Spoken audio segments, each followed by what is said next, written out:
Señor Jesús, permíteme que día a día pueda ser como un niño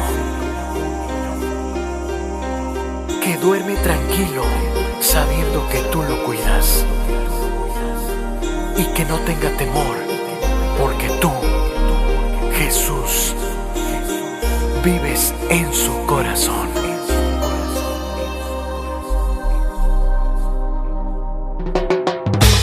El sentimiento y el sabor. Tu grupo.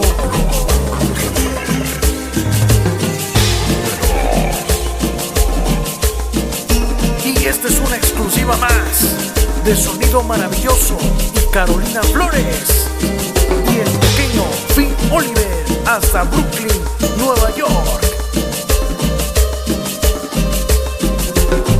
En sueños caminaba yo entre la niebla y la ciudad,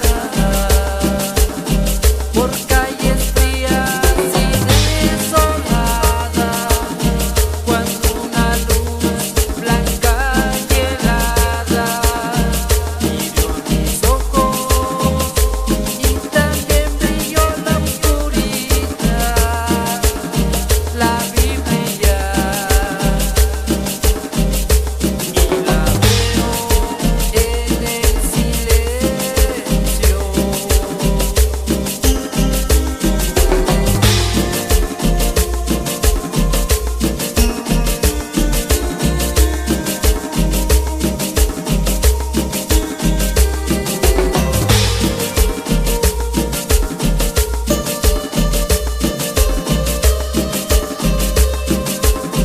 En la desnuda los miré, 10.000 personas, tal vez más,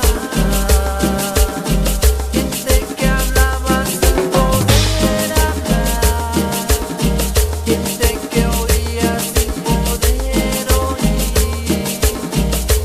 El sonido nos envolvía sin piedad. No puedo huir.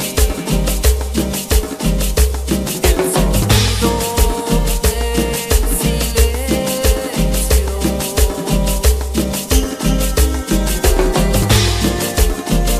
Y para Omar Martínez, Sonido Maravilloso y Carolina Flores, La Sirenita y la famosa de Nueva York.